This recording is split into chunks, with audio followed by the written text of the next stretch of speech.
बिस्मिल्लाहिर्रहमानिर्रहीम। अस्सलाम वालेकुम डियर स्टूडेंट्स, आज 9th class math review exercise number 12 ये कंप्लीट एक्सरसाइज मैं करने की कोशिश करूंगा इसमें।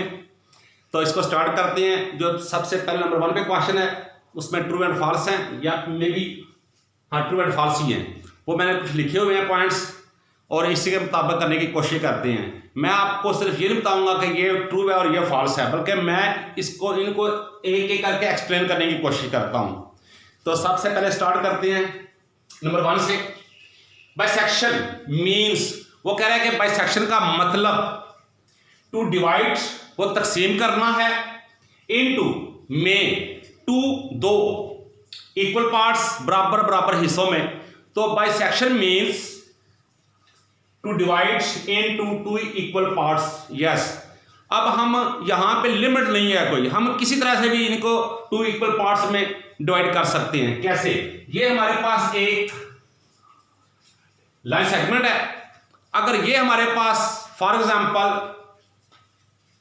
8 सेंटीमीटर है तो हमने इसको बाइसेक्शन करना है। इसका मतलब ये है कि हमने इसको टू इक्वल पार्ट्स में करना है। अब ये लिमिट नहीं है कि हमने कैसे करना है, ये भी आगे टाइप्स आएंगी कि हमने कैसे करना होता है। यहां पे सिर्फ और सिर्फ वो बता रहे हैं कि बाइसेक्शन है क्या, इसका मतलब वाकई है। यस, तो यहां पे हमारे पास अगर यहां पे इसका ये मिड पॉइंट है, ये ए और बी है और ये पॉइंट सी लिया। अब यहां पे ए सी ये कांग्रुएंट है किसके, सी और बी के, तो इसके टू इक्वल पार्ट्स बन गए। तो हम कह सकते हैं कि ये इक्वल टू पार्ट्स है।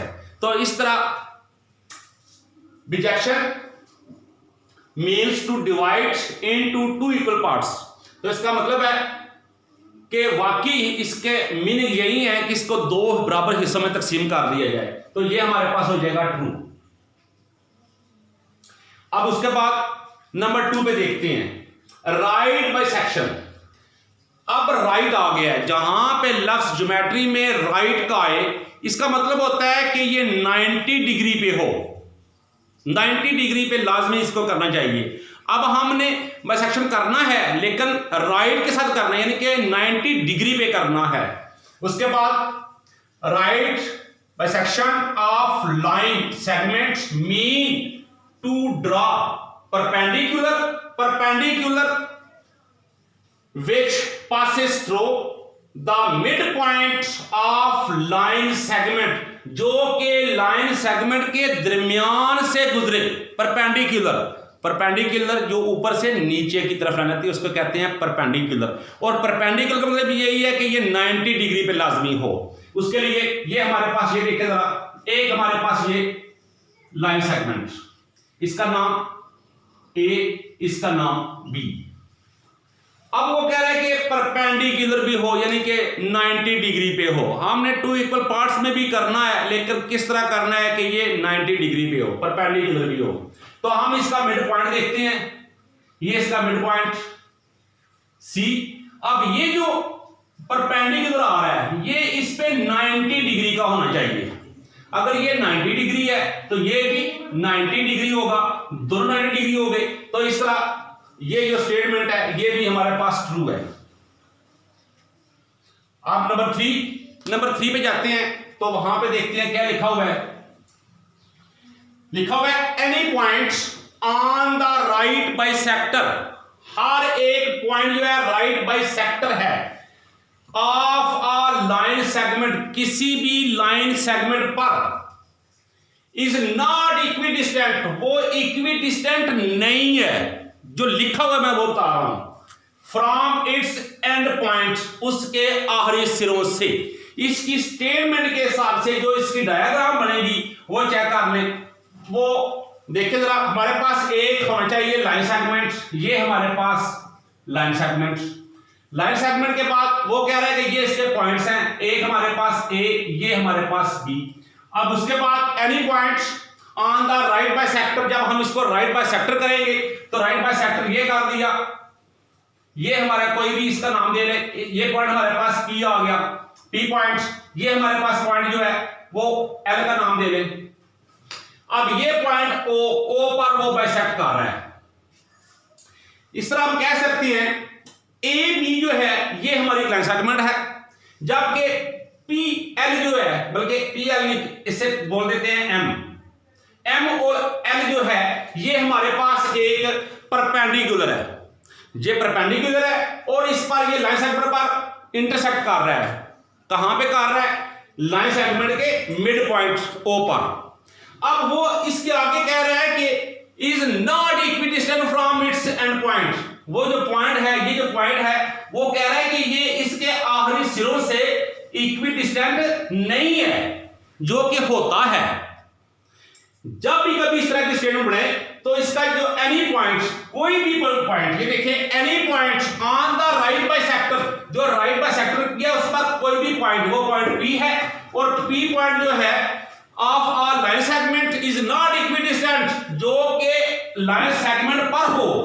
और वो कह रहा है कि उसके जो आखिरी सिरे हैं, इन सिरों से एंड पॉइंट, वो ये पॉइंट आपस में इक्विडिस्टेंट नहीं होते, जो स्टेटमेंट में कह रहा है। जबकि ये होते हैं, इसका मतलब है ये हमारे पास हुआ false.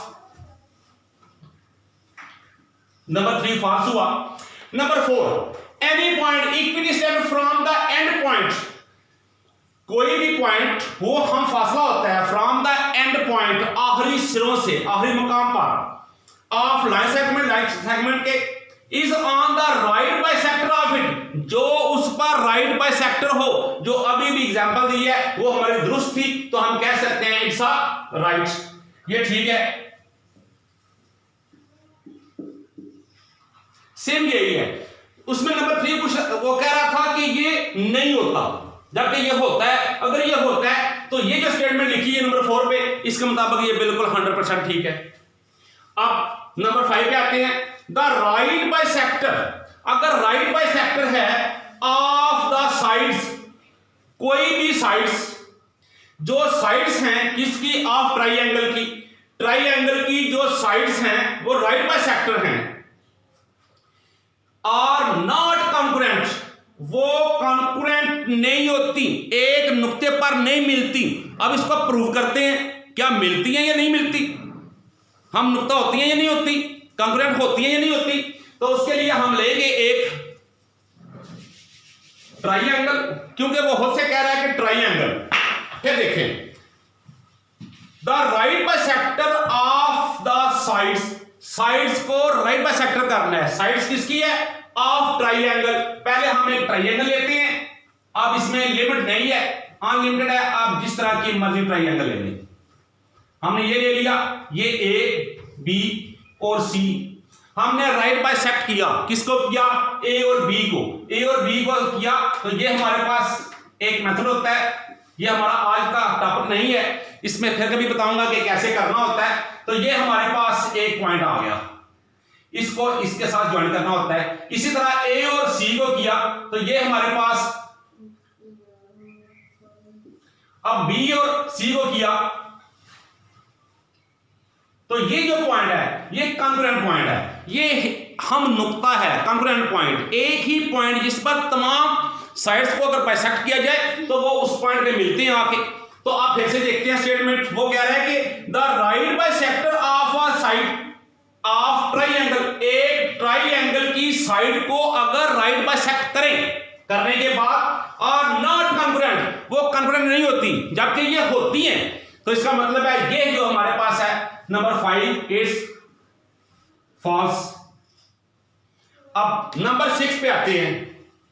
The bisector of the angle, अब एंगल को बाइसेक्ट किया जाए ऑफ अ ट्राइंगल, किसी भी ट्राइंगल की, और कॉन्करेंट, तो वो कॉन्करेंट होता है। अब एंगल की बारी आ गई है तो एंगल्स को कर देते हैं जी। हमारे पास कोई भी ट्राइंगल हो, ये हमारे पास एक एंगल है, इसको राइट बाइसेक्ट किया, ये एंगल है, इसको राइट बाइसेक्ट किया, ये एंगल है, इसको राइट बाइसेक्ट किया, तो ये इस पॉइंट पर कॉन्करेंट होता है। अब देखते हैं जी, the bisector of the angle, angle को बाइसेक्ट किया, हाफ किया, ऑफ अ ट्राइंगल, किसी भी ट्राइंगल को, और कॉन्करेंट, वो कॉन्करेंट होते हैं, यस वो होते हैं, तो इट्स ट्रू, ये ट्रू है हमारे पास। आगे हमारे पास जो सेकंड लास्ट पॉइंट है वो देखते हैं कि एनी पॉइंट, कोई भी पॉइंट ऑन द बाइसेक्टर, उसको बाइसेक्ट किया जाए ऑफ एन एंगल एंगल के, एक एंगल के किसी भी पॉइंट को अगर बाइसेक्ट किया जाए, is not equidistant from its arms, तो वो उसके आर्म से हम फासला नहीं होता, तो ये हमारे पास रॉन्ग है। Any point on the bisector, किसी भी बाइसेक्टर, कोई भी पॉइंट जो बाइसेक्टर हो ऑफ एन एंगल, एंगल के, is not equidistant from its arm, तो वो उसके बाजुओं से, ये देखिए जरा, ये हमारे पास जो मैं बता देता हूं आपको, ये हमारे पास एक एंगल है। अब एंगल को हमने बाइसेक्ट करना है, तो ये एंगल को बाइसेक्ट किया। अब इसमें एक पॉइंट ये हमने ले लिया O, यहां से डिस्टेंस यहां तक 5 सेंटीमीटर, यहां से यहां तक 5 सेंटीमीटर।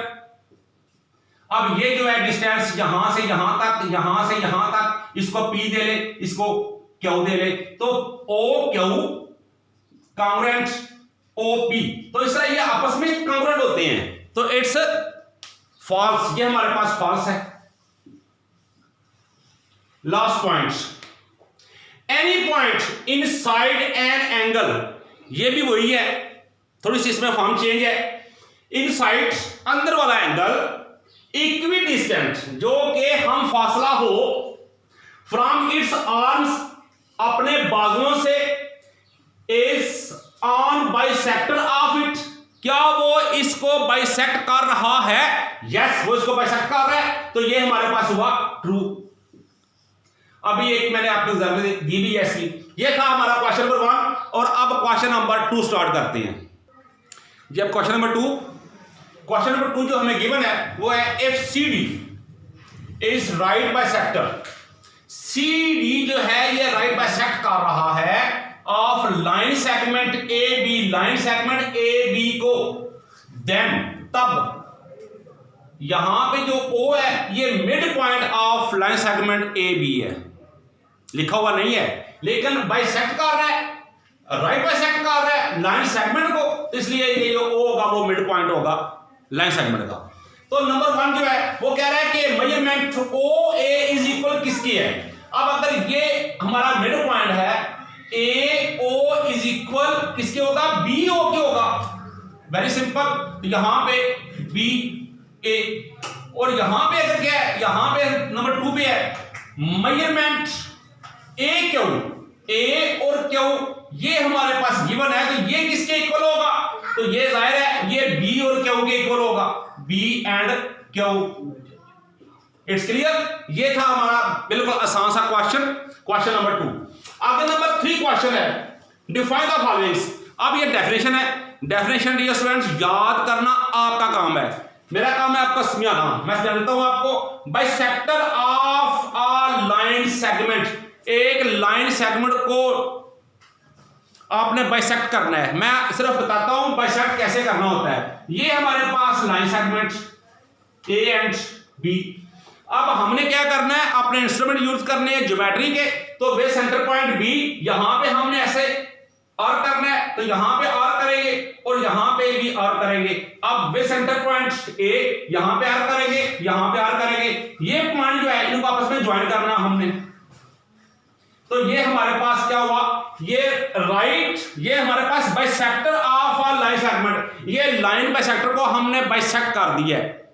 ये मैंने आपको बताया सिर्फ बाइसेक्ट करने का तरीका, जबकि जो डेफिनेशन ये आपने खुद याद करनी है। अब आगे क्या है जी, बाइसेक्टर ऑफ एन एंगल, एक एंगल को बाइसेक्ट करना, तो एंगल आप कोई सा भी ले लें, ये हमारे पास एक एंगल है, आप ये एंगल ले सकते हैं, आप ये एंगल ले सकते हैं, आप कोई सा भी एंगल ले लें। तो एंगल को बाइसेक्ट करना है, जितने का भी ये एंगल हो, तो यहां पे हमने अपने इंस्ट्रूमेंट यूज करना है, यहां से यहां पे आर्क करना है, यहां पे आर्क करना है, इस पॉइंट को इससे ज्वाइन कर देना है, तो ये हमारा बाइसेक्ट ऑफ एन एंगल। तो इस तरह ये क्वेश्चन नंबर जो हमारा 3 था, इसके दोनों जो हमारे एक बाइसेक्टर ऑफ लाइन सेगमेंट, एक बाइसेक्टर ऑफ एन एंगल, ये आपने खुद से तैयार करनी है। मेरा काम था उसके बना दिया, अब डेफिनेशन याद आपने करनी है। अब जी क्वेश्चन नंबर हमारे पास 4 है, उसकी स्टेटमेंट मैंने लिखी हुई है। इफ द गिवन ट्राइंगल, हमारे पास ट्राइंगल है ABC, इज इक्विलैटरल ट्राइंगल। अब उसने हमें बता दिया है ये ट्राइंगल कौन सी है, यह है equilateral triangle. And AD is bisector of angle A, और जो A और D है ये बाइसेक्ट कर रहा है किसको, एंगल A को। उसके बाद then find the value of unknowns X, Y and Z। ये तीनों एंगल्स की हमने वैल्यूज को फाइंड करना है। अब हमारे पास जो स्टार्ट्स पे है, मैं फिर से आपको एक ट्राइंगल बना के दिखाता हूं। ये हमारे पास एक ट्राइंगल है जो कि इक्विलैटरल ट्राइंगल है। इक्विलैटरल ट्राइंगल का मतलब है कि इसकी हर साइड जो है, 3 साइड्स एंड 3 एंगल्स आपस में सेम हैं। तो अगर हम किसी भी ट्राइंगल के एंगल्स को ऐड करें तो इक्वल 180 आना चाहिए। तो हमारे 3 साइड्स एंड 3 एंगल्स इक्वल हैं, तो हम इसको मल्टीप्लाई कर देंगे 3 के साथ। इसका मतलब है ये आ जाएगा 60 प्लस 60 प्लस 60। इसका मतलब है हमारे जो 3 एंगल्स हैं वो तीनों 3 के 3 कौन से हैं, वो 60 डिग्री के हैं। तो यहां पे भी हमारा 60 डिग्री हुआ, यहां भी 60 डिग्री हुआ और यहां भी 60 डिग्री हुआ। जो आपके बुक पे लिखी हुई है वो ये लिखी हुई है। अब इसका मतलब है जो एंगल Z है हमारा वो तो कन्फर्मेबल है कि इट्स अ 60 डिग्री। अब X और Y को फाइंड करना है। अब इसका सेकंड पार्ट देखते हैं। वो कह रहा है कि AD is bisector of angle A। अब ये हमारे पास A, ये हमारे पास B और ये C। अब A और D ये बाइसेक्ट कर रहा है किसको, एंगल A को। ये बाइसेक्ट किया। अब AD जो है ये लिखा हुआ है AD is bisector of angle A। अब एंगल A को हमने बाइसेक्ट कर दिया। इसका मतलब है जब बाइसेक्ट किया तो ये 2 इक्वल पार्ट्स में डिवाइड कर दिया गया। किसको, एंगल A को, जो था हमारा क्या 60 डिग्री का। अब 60 के बाद एक X बन गया, एक Y बन गया। इसका मतलब है 60 को 2 पे आप डिवाइड कर दे तो 30 आएगा। ये भी 30 डिग्री हुआ और ये भी 30 डिग्री हुआ। सो इस तरह हम कह सकते हैं कि हमारे पास जो X है, X वो हमारे पास 30 हुआ, Y जो है वो भी हमारे पास क्या हुआ 30 डिग्री हुआ, और जो Z है वो भी हमारे पास 60 डिग्री हुआ। अब ये देखें, इसको हमने कुछ भी नहीं किया, ये भी 60 था, ये भी 60 और ये भी 60। अब A ने बाइसेक्ट किया है A एंगल को, तो इस तरह उसको हमने डिवाइड कर दिया है 2 पार्ट्स में। तो एक ये भी 30 का हो गया, ये भी 30, दोनों को ऐड करें तो एक बन जाएगा 60 का। इस तरह हमारे पास जो आंसर आते हैं वो ये आते हैं। अब क्वेश्चन नंबर नेक्स्ट जी। अब क्वेश्चन नंबर हमारे पास 5 है, इसकी स्टेटमेंट लिखी हुई है।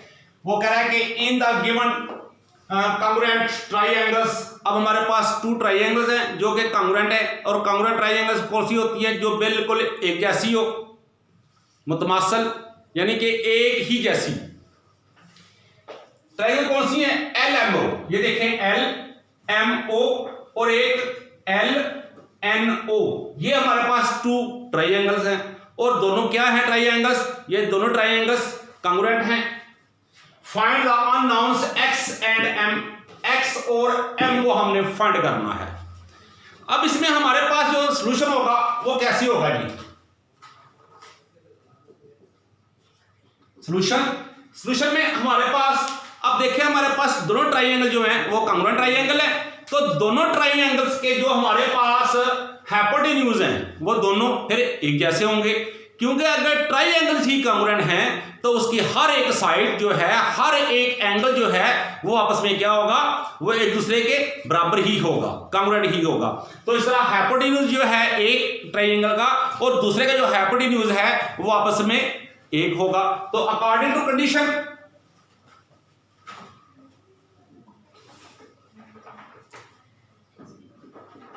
अब अकॉर्डिंग टू कंडीशन क्या है हमारे पास ये है कि मेजरमेंट LM ये किसके इक्वल होगा, बल्कि कांग्रुएंट होगा। ये L और N की मेजरमेंट LN की। अब ये हमारे पास बोथ जो ट्राइंगल है ये कांग्रुएंट हैं, तो इनके दोनों का हाइपोटेन्यूज जो है वो आपस में सेम है। अब दोनों की वैल्यूज यहां पे लिख लेते हैं। तो हमारे पास L और M की वैल्यू कौन सी है, 2x plus 6 ln is equal 18। अब इसको ले जाएंगे अदर एंड पे, 2x is equal 18 minus 6, 2x is equal 12, x is equal 12 over 2, x is equal 6, 2 1 time 2 6 time. तो ये x की वैल्यू हमारे पास 6 आई। अब हम ये देखते हैं कि वाकई हमारा ये आंसर ठीक है क्या? जो हमने फाइंड की है वैल्यू ऑफ x, क्या वो वाकई है इस इक्वेशन को या फिर इन साइड्स को वो इक्वलिटी में करती है कि नहीं करती? उसके लिए हम चेक भी कर लेते हैं। 2x plus 6 is equal 18। अब 2 into x की जगह पे हमने वैल्यू क्या फाइंड की है? 6, यहां पे 6 लिख देंगे, plus 6 is equal 18, 6 2 time 12 plus 6 is equal 18, तो 18 इज इक्वल 18। तो ये बोथ साइड्स इक्वल आई हैं, इसका मतलब है ये हमारा जो आंसर है वो ठीक है। अब इसके बाद हम नेक्स्ट करते हैं, वो क्या है हमारे पास? वो हमारे पास है अननोन वेरिएबल m। x के लिए फाइंड कर लिया है, अब m को फाइंड करना है।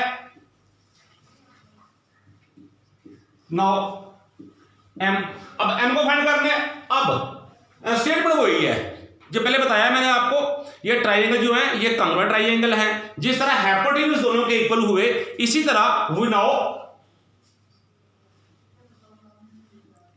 इसके जो बेस हैं वो भी आपस में इक्वल होंगे। तो इसके बेस एक हमारे पास मेजरमेंट MO, ये कांग्रुएंट या इक्वल होंगे किसके?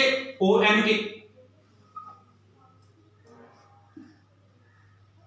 अब ये आपस में दोनों इक्वल हैं, तो हमारे पास जो हमें गिवन है मेजरमेंट ON, ये हमारे पास क्या है जी? ये हमारे पास 12 है। अगर ये हमारे पास 12 है तो ON जो है वो OM के इक्वल भी है। सो जो हमारे पास ON की वैल्यू है सेम हमारे पास ये वैल्यू होगी। सो हमारे पास M इज इक्वल, M रहने दे, पहले आप लिख लें मेजरमेंट MO इज इक्वल 12 और M इज इक्वल 12। तो ये हमारा आंसर हुआ, ये हमारा अननोन वेरिएबल थे। तो इस तरह हमारी ये एक्सरसाइज जो है ये कंप्लीट हो गई है। एक रहता है क्वेश्चन अभी, तो ये क्वेश्चन भी कंप्लीट हुआ है। तो इसके बाद देखते हैं नेक्स्ट हमारा क्वेश्चन कौन सा आता है। अब डियर स्टूडेंट्स हमारे पास जो लास्ट क्वेश्चन है वो आ ही गया है, वीडियो जरा लेंथी हो गई है। अब हमारे पास जो क्वेश्चन नंबर 6 है उसकी स्टेटमेंट और उसकी ड्राइंग जो है वो आपके सामने है। स्टेटमेंट पढ़ते हैं, क्या लिखा हुआ है? CD is right by sector. CD जो है ये राइट बाय सेक्टर है of the line segment AB line segment पर। अब हमारे पास जो लाइन सेगमेंट है वो क्या है? वो AB, और हमारे पास बहुत से कह रहा है कि राइट बाय सेक्टर हमारे पास CD है। अगर ये पोजीशन हो तब, अब राइट बाय सेक्टर है इसका मतलब है ये 90 डिग्री पे होगा, और L जो होगा ये mid point of line segment होगा क्योंकि बाइसेक्ट किया हुआ है। देन फाइनल में क्या करना है जी? Number 1, if AB is equal 6 centimetre, A और B हमारे पास 6 सेंटीमीटर हो, then find AL and LB, यानी कि यहां से यहां तक और यहां से यहां तक का डिस्टेंस हमने फाइंड करना है। तो इसको सॉल्यूशन में लाते हैं नंबर 1 को।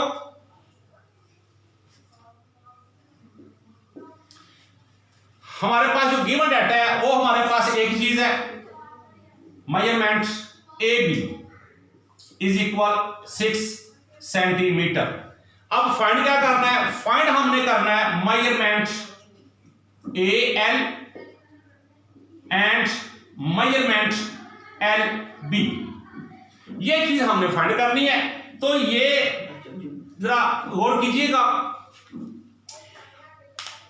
लाइन सेगमेंट को राइट बाइसेक्ट किया जा रहा है, इसका मतलब है ये 90 डिग्री पे है, और राइट बाइसेक्ट किया जा रहा है, एक तो ये परपेंडिकुलर इस पे है, और ये तब होता है राइट बाइसेक्ट जब mid point of line segment पर हो।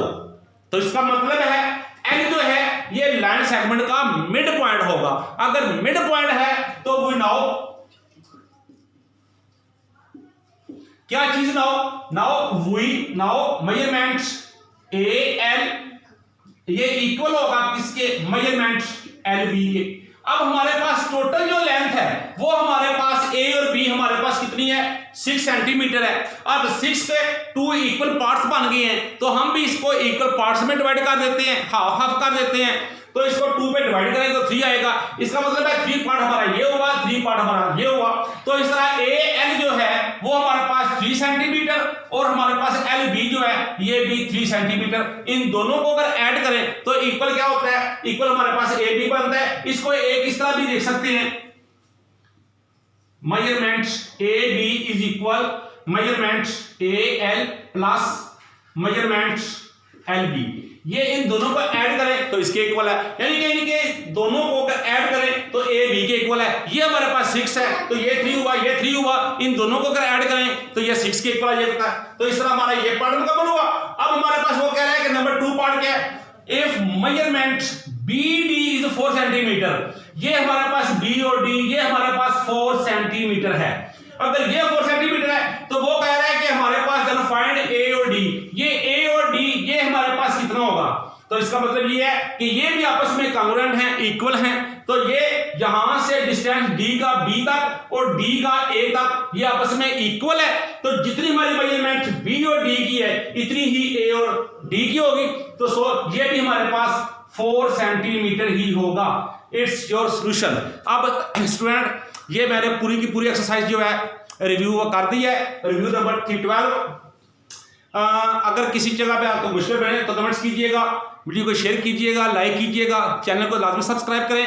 और आपको आप लोग जो है ना वो कमेंट्स नहीं करते, कमेंट्स में बताया करें, आप बताया करें हर वीडियो में कि आपको किस पॉइंट की समझ नहीं आई, ताकि नेक्स्ट वीडियो वो उसमें ज़रा जोर लगा लूँ। खुदा हाफ़िज़, दुआ में याद रखिएगा, खुश रहें।